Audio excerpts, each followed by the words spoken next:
এটা কোনো কল্পকাহিনী নয়, বরং দাবি করা হয় এক মিশরীয় সাংবাদিক মুহাম্মদ ঈসা দাউদ সাক্ষাৎকার নিয়েছিলেন এক মুসলিম জিনের। সেই সাক্ষাৎকার পরে প্রকাশিত হয় আরবি ভাষায় এবং অনুবাদ হয় ইন্দোনেশীয় ও মালয় ভাষায় ডায়ালগ ডিঙ্গান জিন মুসলিম নামে। অবশ্যই এটি অদৃশ্য এক জগতের আলোচনা, তাই এর সত্যতা নিয়ে সন্দেহ থাকতে পারে। তবে আশ্চর্যের বিষয় হল জিনটির কথার সাথে কুরআন ও হাদিসের কিছু অংশ মিলে যায়। আজকের এই ভিডিওতে আমরা সেই সাক্ষাৎকারের রহস্যময় কাহিনী শুনব। এক জিন যার নাম ইবন কাঞ্জুর। চলুন শুরু করি সেই ভয়ঙ্কর সাক্ষাৎকার। আপনার নাম কি? কোথা থেকে এসেছেন? আমার নাম ইবনে কঞ্জুর। আমি ভারতের বোম্বের বাসিন্দা। আমার বয়স এখন প্রায় 180 বছর। তোমাদের হিসাবে এটা এক কিশোর বা তরুণ বয়স, কারণ আমাদের সময় তোমাদের সময়ের মতো নয়। আপনার পিতা ও পূর্বপুরুষদের বিষয়ে কিছু বলুন। আমার বাবার নাম হুদ। তিনি প্রায় 950 বছর বেঁচে ছিলেন। আমার প্রপিতামহ।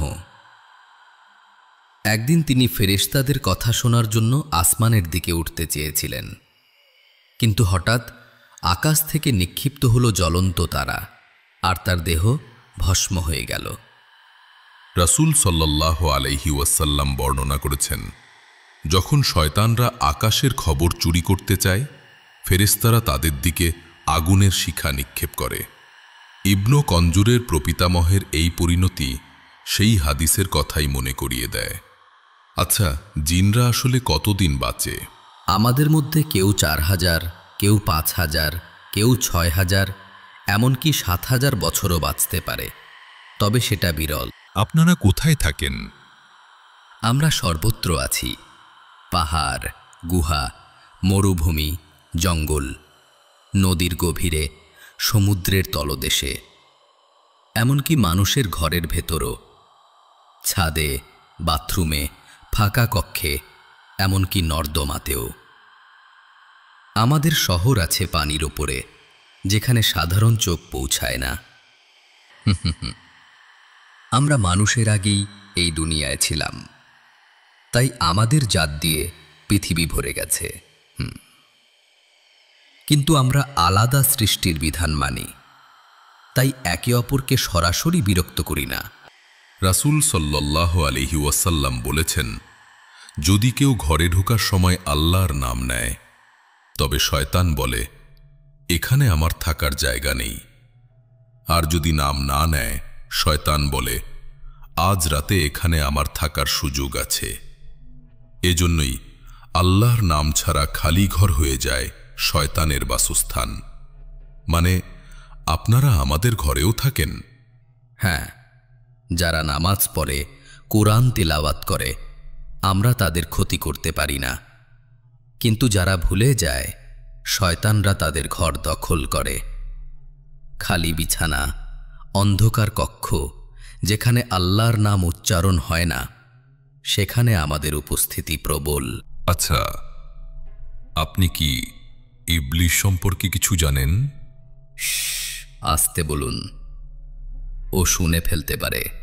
আমরা জানি ইবলিস সেই অভিশপ্ত জিন আদম আলাইহিসসালামকে সিজদা করতে অস্বীকার করেছিল।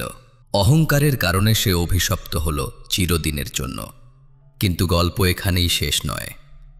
ইবলিস একা নয়, তার 5 সন্তান আছে, যারা পৃথিবীতে নানা ফিতনা ছড়িয়ে দেয়। ইবলিস কেমন দেখতে?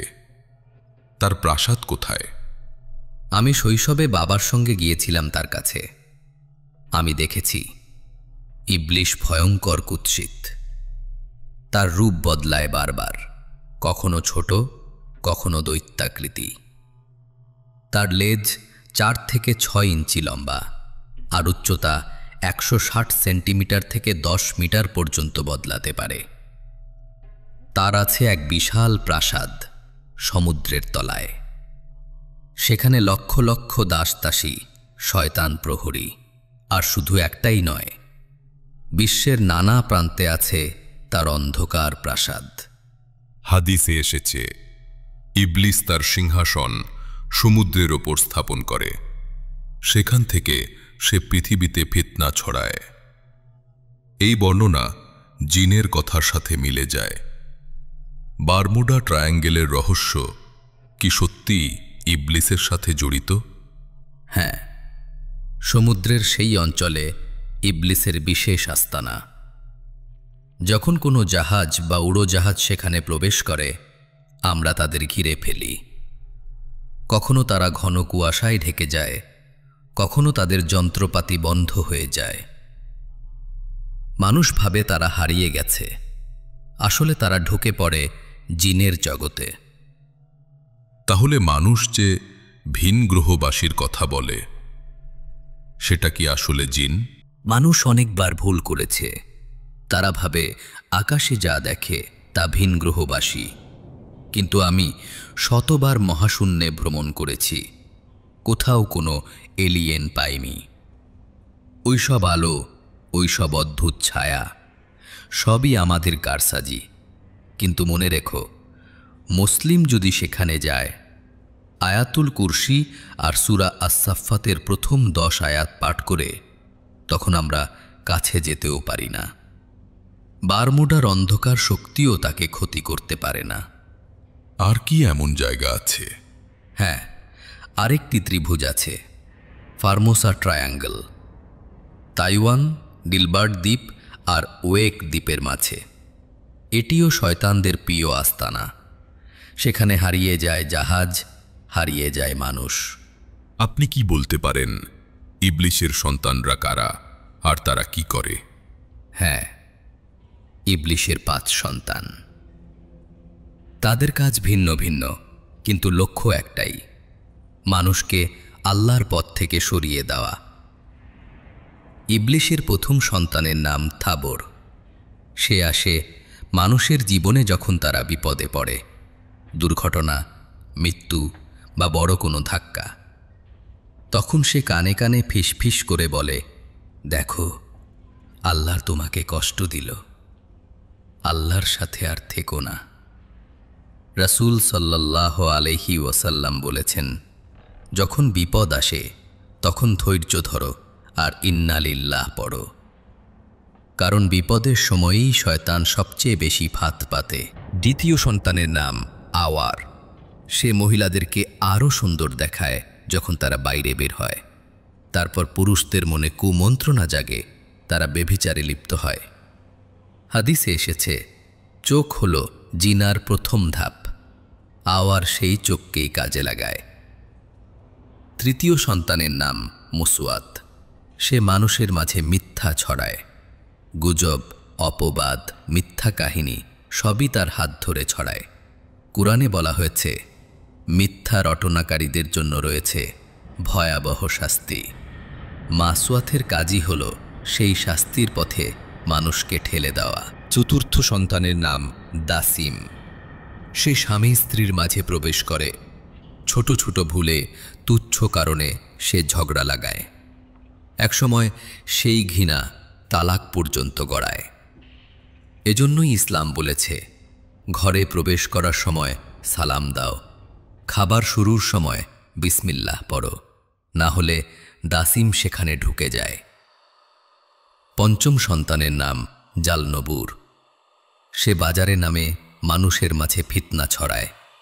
তুচ্ছ কারণে ঝগড়া, প্রতারণা, রক্তপাত এসবই তার কাজ।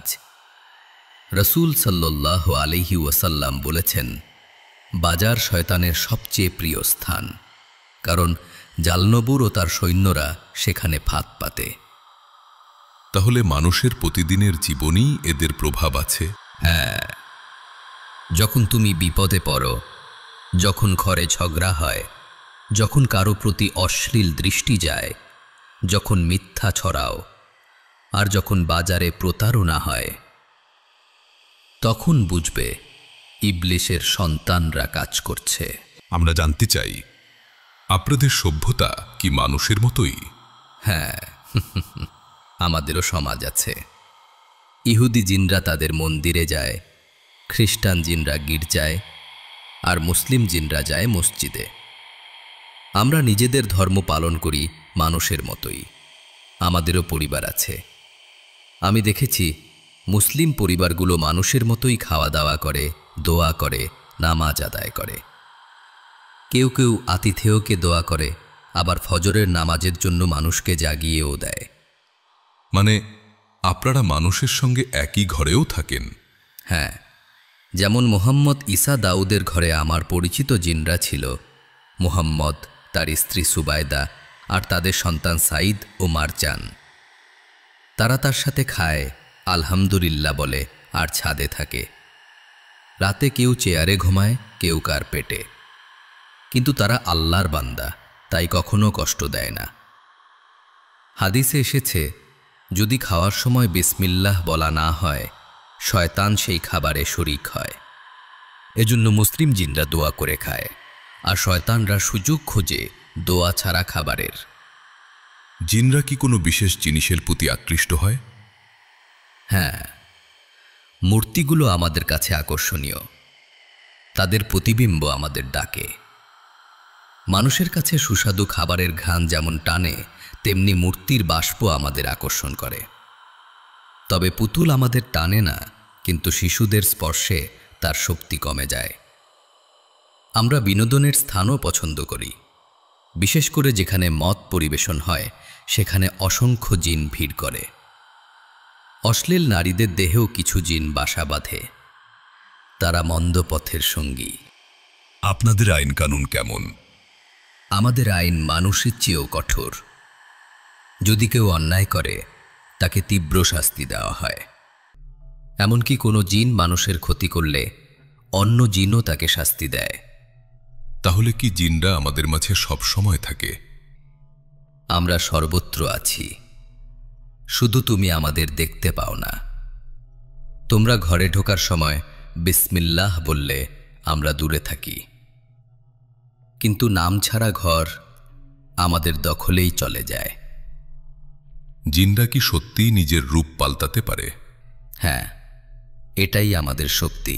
আমরা সাপ হতে পারি, কালো কুকুর হতে পারি, এমনকি মানুষের মতোও হয়ে যাই।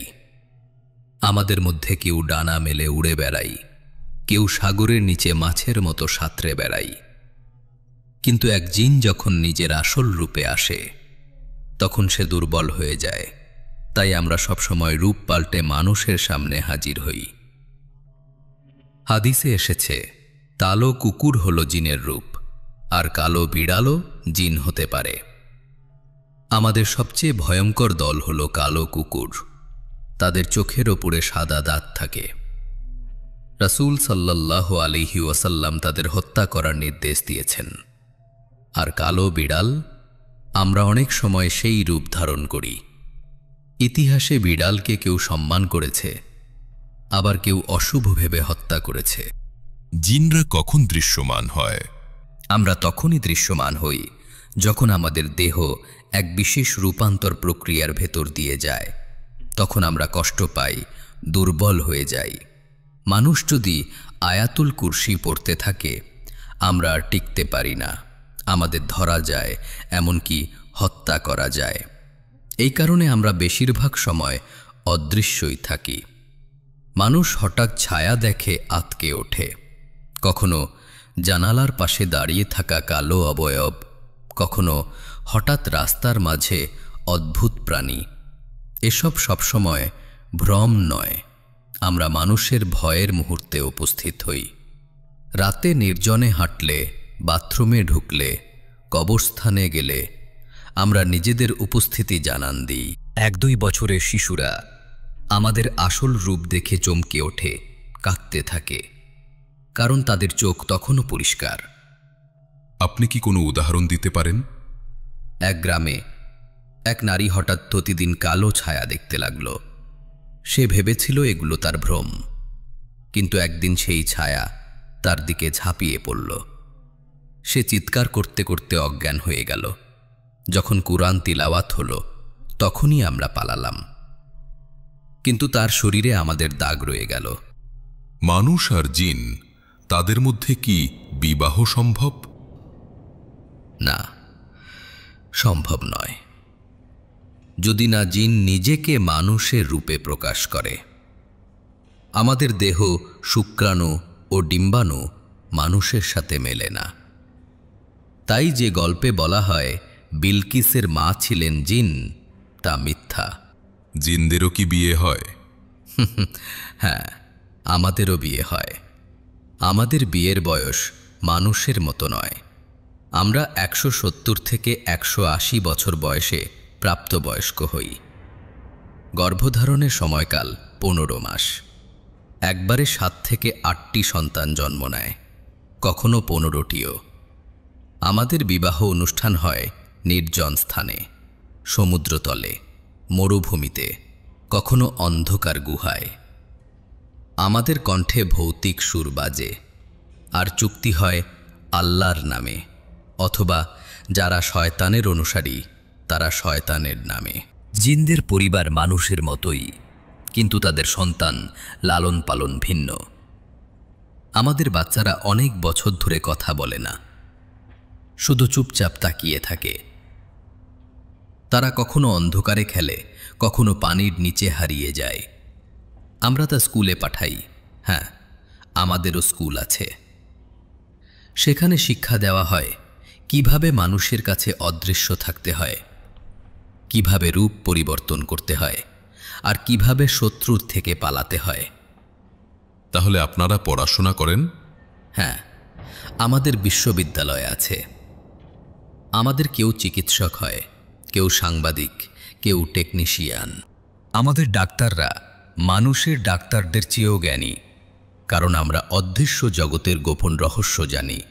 আমাদের মধ্যে সাংবাদিকরাও আছে, যারা মানুষের কথা শুনে আমাদের সমাজে পৌঁছে দেয়। শুনতে অবিশ্বাস্য লাগলেও জিনদের সমাজ মানুষের মতোই, কেবল অদৃশ্য। জিনদের ধর্ম কি মানুষের মতোই? হ্যাঁ, আমাদের মধ্যে আছে ইহুদি, খ্রিস্টান, বৌদ্ধ, কমিউনিস্ট আর মুসলিমও। কিন্তু মুসলিমের সংখ্যা খুবই কম, সমুদ্রের মধ্যে এক ফোঁটা পানির মতো। আমরা নামাজ পড়ি, কুরআন তিলাওয়াত করি, মসজিদে যাই। অনেকে মক্কার মসজিদুল হারাম আর মদিনার নবী এর মসজিদেও যায়। আমরা মুসলিমদের দোয়া করি, কখনো তাদের ফজরের নামাজের জন্য জাগিয়ে দিই। কোরআনে সূরা আল জিনে এসেছে, আমাদের মধ্যে সৎ আছে, অসৎও আছে। আমরা ভিন্ন ভিন্ন পথ অনুসরণ করি। তাই মানুষের মতো জিনদেরও ধর্মীয় বিভাজন রয়েছে। আমাদের সমাজেও নাস্তিক আছে, এমনকি কমিউনিস্টও। তারা আল্লাহকে অস্বীকার করে, কোনো ধর্ম মানে না। আফগানিস্তানে যখন মানুষ কমিউনিস্টদের বিরুদ্ধে যুদ্ধ করছিল, আমরা মুসলিম জিনরাও লড়েছিলাম। আমাদের অনেকেই সবুজ পোশাক পরে যুদ্ধে নেমেছিল। মানুষ ভেবেছিল তারা ফেরেশতা, কিন্তু আসলে তারা ছিল মুসলিম জিন। মানুষের মতোই জিনরাও বিভক্ত। তাদের মধ্যে কেউ সত্যের পথে, কেউ অন্ধকারের পথে। আমাদের সমাজে সংঘাত আছে। মুসলিম জিনরা ও মুসলিমদের বিরুদ্ধে লড়াই করেছে। আমরা একে অপরকে ধ্বংস করি, প্রতিশোধ নেই। আমাদের মধ্যেও আলেম আছে, আবার জাদুকরও আছে। আমরা কুরআন শিখি, আবার শয়তানের সঙ্গেও হাত মেলাই। এক খ্রিস্টান জিন চিকিৎসা শাস্ত্রে এত পারদর্শী ছিল যে সে মানুষকে সুস্থ করে তুলত। মানুষ ভাবত এটি অলৌকিক ঘটনা।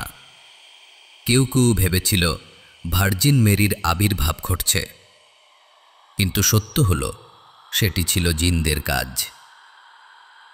আমরা মুসলিম জিনরা আল্লাহকে মানি, নামাজ পড়ি, কিন্তু আমাদের সংখ্যাই কম। বেশিরভাগ জিন অন্ধকারে ডুবে থাকে, জাদু, কুফর আর শয়তানের ইবাদতে। কারিন বা সঙ্গী জিন সম্পর্কে বলুন, এটা কি সত্য? হ্যাঁ, প্রতিটি মানুষের সঙ্গী থাকে। পুরুষের জন্য কারিন, নারীর জন্য কারিনা। তারা এক ধরনের দুর্বল জিন, যৌনতা নেই, পরিবার নেই, শুধু তোমার সঙ্গে ছায়ার মতো থেকে যায়। রাসূল সাল্লাল্লাহু আলাইহি ওয়াসাল্লামও বলেছেন, প্রত্যেক মানুষের সঙ্গী আছে। সাহাবীরা জিজ্ঞেস করলেন, আপনারও? তিনি বললেন, হ্যাঁ, কিন্তু আমার সঙ্গী ইসলাম গ্রহণ করেছে। আপনারও কি কারিন আছে? হ্যাঁ, লেখক মোহাম্মদ ঈসা দাউদের কারিনের নাম ছিল আব্দুল হাদি। সে সবসময় তার ডান পাশে থাকত। আর আমি দেখেছি অনেকবার মানুষের কারিন ইসলাম গ্রহণ করেছে। যেমন এক মহিলা ইসলামে প্রবেশ করলে তার কারিনাও খুশিতে ইসলাম গ্রহণ করেছিল। নিজের নাম ইজিস থেকে বদলে ফাতিমা রেখেছিল। আমরা লাল জিনদের কারিন বলি। সাধারণ জিন তাদের দেখতে পায় না, কিন্তু যদি কেউ কালো জাদুর প্রভাবে থাকে অথবা কালো জাদু মিশ্রিত পানি পান করে, তখন সে নিজের কারিনকে দেখতে পারে।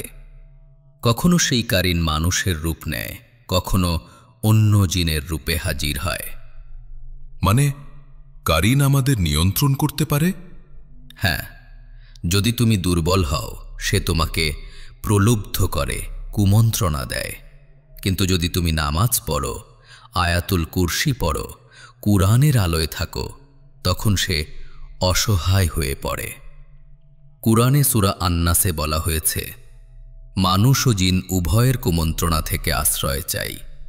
তাই প্রতিদিনকার প্রতিটি প্রলোভনের আড়ালে হয়তো লুকিয়ে আছে তোমার অদৃশ্য সঙ্গী। তাহলে আমাদের প্রতিদিনের ভুল আমাদের সঙ্গীর কারণে? কখনো হ্যাঁ, কখনো না। কিন্তু মনে রেখো, যদি তুমি আল্লাহকে ভুলে যাও, তোমার কারিন তোমাকে ধ্বংসের পথে ঠেলে দেবে। ইবনে কাঞ্জুর বলেছিলেন, এক মহিলার নাম ছিল সাহার। সে ইসলাম নিয়ে আলোচনা করছিল। তার কারিনা সেই আলোচনা শুনে ইসলাম গ্রহণ করে। তারপর আনন্দে কেঁদে ফেলে। এমনকি তার অবস্থানও বদলে যায়, বাম দিক থেকে ডান দিকে চলে আসে। তাহলে কি মানুষ তার কারিনকে নিয়ন্ত্রণ করতে পারে? হ্যাঁ, মানুষ যদি আল্লাহকে বেশি স্মরণ করে, কুরআন পড়ে, তাহলে আমরা দুর্বল হয়ে যাই। রাসূল সাল্লাল্লাহু আলাইহি ওয়াসাল্লাম বলেছেন, মানুষ তার কারিনকে নিয়ন্ত্রণ করতে পারে যেমন একজন ভ্রমণকারী তার উটকে নিয়ন্ত্রণ করে। কালো জাদু আসলে কি? কালো জাদু হলো ভ্রম, কল্পনা, কিন্তু এটি প্রাণঘাতীও হতে পারে। এটি মানুষকে অসুস্থ করতে পারে, বিভক্ত করতে পারে, এমনকি হত্যা পর্যন্ত করতে পারে। আমি অসংখ্য মানুষকে দেখেছি যাদের দেহ জাদুগ্রস্ত হয়ে গেছে। কুরআনে সূরা আল বাকারায় বর্ণনা আছে হারুত ও মারুতের কাহিনী, যেখানে মানুষ জাদু শিখতে চাইত আর তা দিয়ে স্বামী স্ত্রীর মধ্যে বিভেদ সৃষ্টি করত। কালো জাদুর মূল লক্ষ্যই হল ধ্বংস। জিনকে কি সত্যিই দাস বানানো যায়? হ্যাঁ, সোলাইমান আলাইহিসসালাম জিনদের দাস বানিয়েছিলেন। তারা তার সেনাবাহিনী ছিল। কিন্তু মানুষের দ্বারা জিন দাস হওয়া বিপজ্জনক। ইন্দোনেশিয়ায় মানুষ টাকা দিয়ে জিন কিনে নেয়। কেউ গাড়ি মেরামত করায়, কেউ চুরি করায়, কেউ বিনোদন নেয়। কিন্তু মনে রেখো, জিন দাস নয়, সে নিজ ইচ্ছায় কাজ করে। যদি তাকে বিরক্ত করো, সে তোমার শত্রু হয়ে যায়। মানুষ ও জিনের মধ্যে কি চুক্তি হয়? হ্যাঁ, জাদুকররা আমাদের সঙ্গে চুক্তি করে। আমরা তাদের ইচ্ছা পূরণ করি আর তারা আমাদের ইচ্ছা। যদি কেউ চুক্তি ভঙ্গ করে, আমরা তাকে অন্ধ করে দিই, হত্যা করি, যদি না সে তাওবা করে। আপনি কি কোনো উদাহরণ দিতে পারেন? একজন মহিলা জাদুকর চুক্তি করেছিল, আমি প্রতি 4 ঘন্টায় তার জরায়ুর ভেতর থেকে তার সঙ্গে মিলন করব। আরেক জিন ছিল মারিদ। সে এক মুসলিম নারীর জরায়ুতে বাস করত, দাবি করত যে সে তার স্বামী। আমি তাকে হত্যা করেছি। আরেক জিন ছিল মুসাওয়া। সে এক যুবকের বুকে বাসা বেঁধেছিল, বের হতে অস্বীকার করেছিল। তাকেও আমি ধ্বংস করেছি। কালো জাদুর ধরনগুলো কি কি? কালো জাদু নানা রকম। প্রথমত, এটি স্বামী স্ত্রীর মাঝে ঘৃণা সৃষ্টি করে। তারা ঝগড়া করে, ভালোবাসা হারায়, তালাক পর্যন্ত গড়ায়। এটি পুরুষের কাজকর্ম বন্ধ করে দেয়, ব্যবসা ধ্বংস হয়, দেউলিয়া হয়ে যায়। কোনো নারী স্বামী খুঁজে পায় না। এটি শরীরে ব্যথা সৃষ্টি করে, এমন ব্যথা যা কোনো ওষুধে সারে না। হাত পা অবশ হয়ে যায়, লিভার ফুলে ওঠে, শরীর পুড়ে যায়। এটি নারীর জরায়ুতে প্রবেশ করে, ডিম্বাণু নষ্ট হয়, স্বামীর শুক্রাণু অকার্যকর হয়ে যায়, নারী বন্ধ্যা হয়ে পড়ে। এটি তরুণীদের বিয়ে আটকে দেয়, মুখে অদ্ভুত রোগ সৃষ্টি করে যাতে প্রস্তাব আসে না। ভবিষ্যৎ স্বামী কাছে আসতে ভয় পায়। আর এর লক্ষণগুলো কিভাবে বোঝা যায়? সবচেয়ে ভয়ঙ্কর হল হঠাৎ একাকিত্ব। মানুষ নিজেকে অকারণে নিঃসঙ্গ মনে করে। হঠাৎ শরীর বা মুখের রং বদলে যায়, লাল বা কালো। মানুষ হঠাৎ রাগে জ্বলে ওঠে, প্রিয়জনকে আঘাত করে, এমনকি নিজেকেও ক্ষতি করে। দুঃস্বপ্ন আসে, উঁচু স্থান থেকে পড়ে যাচ্ছে মনে হয়, অথচ শরীরে সেই ব্যথা থেকে যায়। কখনো মানুষ ঘুম থেকে উঠে দেখে তার হাত পা নড়ে না। তাহলে এর থেকে মুক্তি কিভাবে সম্ভব? যদি কেউ আয়াতুল কুরসি পড়ে, সূরা ফালাক ও নাস পড়ে, আল্লাহর নাম উচ্চারণ করে, তখন কোনো কালো জাদু তার ক্ষতি করতে পারে না। কিন্তু যে আল্লাহকে ভুলে যায়, সে আমাদের হাতে বন্দী হয়ে যায়। শয়তান কিভাবে মানুষের দেহে প্রবেশ করে? রসূল সাল্লাল্লাহু আলাইহি ওয়াসাল্লাম বলেছেন, শয়তান মানুষের দেহে রক্ত প্রবাহের মতো প্রবাহিত হয়। আমরা মানুষের শিরা উপশিরায় ঢুকে পড়ি, স্মৃতি কেড়ে নিই, মস্তিষ্ক নিয়ন্ত্রণ করি, হঠাৎ ক্রোধ জাগাই, আবার অচেতন করে দিই। এ যেন বিদ্যুতের প্রবাহ, অদৃশ্য কিন্তু ভীতিকর শক্তিশালী। মানুষের হঠাৎ আচরণ পরিবর্তন, হঠাৎ রাগ বা ভয়, এগুলো শয়তানের প্রবেশের লক্ষণ। কোনো ধরনের মানুষ বেশি আক্রান্ত হয়? যারা আল্লাহকে ভুলে যায়। তারা আমাদের সহজ শিকার। যারা অনিচ্ছাকৃতভাবে আমাদের কষ্ট দেয়, যেমন গরম পানি ঢেলে আল্লাহর নাম নেয় না, আমাদের বাচ্চা মারা যায় আর আমরা প্রতিশোধ নেই। নারীরা যারা সৌন্দর্য প্রদর্শন করে, পর্দাহীন থাকে, তারা পুরুষ জিনদের আকর্ষণের শিকার হয়। আর যারা আবেগে ভেসে যায়, অতিরিক্ত খুশি বা দুঃখে, তাদের দেহে প্রবেশ করা আমাদের জন্য সহজ।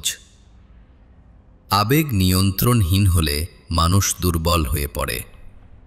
রাসূল সাল্লাল্লাহু আলাইহি ওয়াসাল্লাম সতর্ক করেছিলেন, শোকে বা রাগে চিৎকার করা, কাপড় ছেঁড়া, মাথায় আঘাত করা, এসব কাজ শয়তানের শক্তিকে আমন্ত্রণ জানায়। আপনি কি এমন কাউকে দেখেছেন যাকে শয়তান পুরোপুরি দখল করেছে? হ্যাঁ, আমি দেখেছি। মানুষ হঠাৎ অচেনা ভাষায় কথা বলছে। এক নারী আরবি জানত না, কিন্তু দেহে শয়তান প্রবেশ করলে সে আরবিতে চিৎকার করত। এক যুবক হঠাৎ ভয়ঙ্কর শক্তি পেয়েছিল। 4 জন মানুষ মিলে তাকে ধরে রাখতে পারেনি, কিন্তু কুরআন তিলাওয়াত শুরু হতেই সে কাঁপতে কাঁপতে মাটিতে পড়ে যায়। তাহলে মুক্তির উপায় কি? মুক্তির একমাত্র পথ আল্লাহর স্মরণ। আয়াতুল কুরসি, সূরা ফালাক, সূরা নাস, সূরা বাকারা পড়ো, নামাজ পড়ো। আমরা কাছে যেতেও পারি না। যে নারী পর্দা করে, যে মানুষ পবিত্র থাকে, তার স্পর্শ করার শক্তি আমাদের নেই। মানুষ কিভাবে জিনের সাথে চুক্তি করে? জাদুকর আমাদের আহ্বান করে। সে শয়তানের নাম উচ্চারণ করে, অপবিত্র কাজ করে। আমরা তার কাছে শর্ত রাখি, সে আল্লাহকে অস্বীকার করবে, সে কোরআনের আয়াতকে অপমান করবে। কখনো রক্ত দিতে হবে, সে রক্ত ঝরাবে। কখনো কখনো নিজের পরিবারের, কখনো কবর থেকে হার এনে আমাদের সামনে ভাঙতে হবে। যখন তারা এসব করে, তখন আমরা তাদের হয়ে কাজ করি। কিন্তু যদি তারা চুক্তি ভাঙে, আমরা তাদের অন্ধ করি, পাগল বানাই কিংবা মেরে ফেলি। এর বিনিময়ে আমরা তাকে শক্তি দিই, কখনো মানুষের ক্ষতি করার ক্ষমতা, কখনো অদৃশ্য হয়ে যাওয়ার ভ্রম, কখনো ধন সম্পদ আনার ক্ষমতা, কিন্তু সবই ধ্বংস ডেকে আনে। কোনো উদাহরণ আছে? বলা হয় একজন মহিলা জাদুকর এক জিনের সাথে চুক্তি করেছিল। শর্ত ছিল প্রতি 4 ঘন্টা পরপর সেই জিন তার সাথে অপবিত্র সম্পর্ক করবে। সে নারী প্রথমে আনন্দ পেল, কিন্তু কিছুদিন পর তার দেহ শুকিয়ে গেল, চোখ গভীর গর্তে ঢুকে গেল, আর শেষে সে পাগলের মতো হয়ে রাস্তায় ঘুরতে লাগল, কারণ আমরা তার আত্মা খেয়ে নিয়েছিলাম। অনেকে প্রশ্ন করে, কিছু জাদুকরি খেলা এত বাস্তব মনে হয় কেন? ডেভিড কপারফিল্ড, সে আমাদের সাথে চুক্তি করেছিল। সে বাতাসে ভাসত, হাজার হাজার জিন তাকে তুলে ধরত। যে নারীকে সে বাক্সে কেটে ফেলেছিল, সে আসলে ছিল একজন মহিলা জিন। বাক্সের ভেতরে সে অদৃশ্য হয়ে যেত, আবার অক্ষত অবস্থায় হাজির হতো। মানুষ ভাবত এটা খেলা, কিন্তু আসলে এটা ছিল চুক্তি। ডেভিড কপারফিল্ড নিজের রক্ত দিয়ে আমাদের খাদ্য জোগাত, কিন্তু এই চুক্তির শেষ কখনো ভালো হয় না। যারা শয়তানের সাথে হাত মেলায়, তাদের দেহ ক্ষয়ে যায়, আত্মা বন্দী হয়, পরিবার ভেঙে পড়ে। আমরা কখনো কাউকে বন্ধু করি না, আমরা শুধু ব্যবহার করি। যতক্ষণ পর্যন্ত মানুষ আল্লাহকে ভুলে থাকে, আমরা তাকে খেলনা বানাই, আর যখন সে তাওবা করতে চায়, আমরা তাকে মেরে ফেলতে চাই। মানুষের দেহে প্রবেশ করে কি জিন এভাবে কাজ করাতে পারে? হ্যাঁ, আমরা দেহে ঢুকি, হাত অবশ করি, মস্তিষ্ক ঘোলা করি। কেউ 7 বছর ধরে হাত নড়াতে পারেনি, কারণ আমরা তাকে নিয়ন্ত্রণ করেছিলাম। যখন সে আমাদের বের করতে পারল, তখন তার মৃত্যু হল। আমরা বলি, তোমাদের জগৎ তোমাদের, আমাদের জগৎ আমাদের। কিন্তু যদি তোমরা মুসলিম হও, তবে আমরা তোমাদের ঈমানের ভাই। মানুষের আত্মা বন্দী হওয়ার মানে কি? জাদুকররা আমাদের বলে, মানুষের আত্মা ধরে আনো। আমরা তাদের নিয়ে যাই অদৃশ্য কারাগারে। সেখানে শিকল আছে, আগুন আছে, অন্ধকার আছে। তুমি ভাবো মানুষ মারা গেছে, কিন্তু আসলে তার আত্মা আমাদের হাতে বন্দী। সে আর কথা বলতে পারে না, শুধু আর্তনাদ করে। এ কারণেই অনেক মানুষ বলে স্বপ্নে তারা শিকলে বাঁধা, অন্ধকার কক্ষে আটকানো। এগুলো শুধু স্বপ্ন নয়, বরং অদৃশ্য কারাগারের আভাস। কোনো উদাহরণ দিতে পারেন? একজন লোক ছিল, সে জাদুকরের কাছে গিয়েছিল টাকা ও ক্ষমতার লোভে। জাদুকর তার আত্মাকে আমাদের হাতে বিক্রি করে দেয়। সে দিনের পর দিন চুপচাপ হয়ে গেল, চোখে ভয়, শরীরে কাঁপুনি। শেষে তার আত্মা আমরা টেনে নিয়ে গেলাম। তার পরিবার ভেবেছিল সে পাগল হয়েছে, কিন্তু আসলে সে বন্দী হয়েছিল অদৃশ্য শিকলে। মানুষ কিভাবে অজান্তে জিনকে আঘাত করে? সবচেয়ে সাধারণ হলো গরম পানি। যদি কেউ আল্লাহর নাম না নিয়ে হঠাৎ বাথরুমে বা বাইরে গরম পানি ঢেলে দেয়, সে বুঝতে পারে না হয়তো কোনো জিনের সন্তান সেখানে ছিল। তারপর কি হয় জানো? সেই জিন প্রতিশোধ নিতে মানুষের দেহে প্রবেশ করে। সে হঠাৎ অসুস্থ হয়ে পড়ে, শরীর ব্যথায় কাঁপে, স্বপ্নে ভয়ঙ্কর ছায়া দেখে।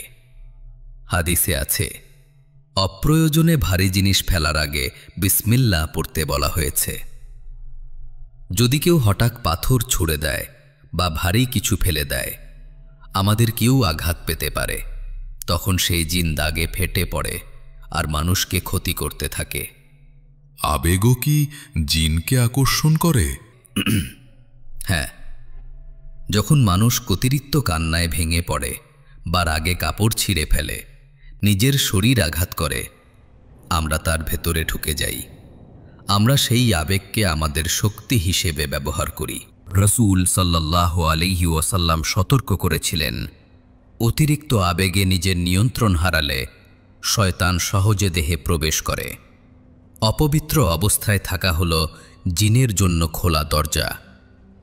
নারীরা যদি অজু ছাড়া থাকে, নখে রং দিয়ে পানি আটকায় বা পর্দা ছাড়া বের হয়, আমরা তাদের প্রতি আকৃষ্ট হই। বিশেষত যারা হায়েজের পরও পবিত্রতা অর্জন করে না, তাদের দেহ আমাদের জন্য খেলার মাঠ হয়ে যায়। জিন প্রতিশোধ নিলে কি ঘটে? সে হঠাৎ দুঃস্বপ্ন পাঠায়। মানুষ মনে করে কেউ তাকে শ্বাসরোধ করছে। কখনো সে পড়ে যায় সিঁড়ি থেকে, কখনো হঠাৎ অসুস্থ হয়ে পড়ে। আমরা চাই তারা ভয়ে কাঁপুক, যেন তারা কখনো আমাদের কষ্ট দিতে না চায়। তাহলে সমাধান কি? খুব সহজ। কিছু করার আগে আল্লাহর নাম নিতে হবে। বাথরুমে ঢোকার আগে দোয়া পড়তে হবে। রাগ বা দুঃখে নিয়ন্ত্রণ হারানো যাবে না। সবসময় অজু রাখা, কোরআন তিলাওয়াত করা। আমরা শুনলাম এক মুসলিম জিনের সাক্ষাৎকার, যেখানে সে তার জাতি, ইতিহাস, রহস্যময় স্থান, কালো জাদু এবং মানুষের সাথে সম্পর্কের কথা বলেছে। কিন্তু প্রশ্ন হল, আমরা মানুষ হিসেবে এর থেকে কি শিক্ষা নেব? কুরআনে বারবার বলা হয়েছে জিনরা আছে, তারা মানুষের মতোই সৃষ্টি।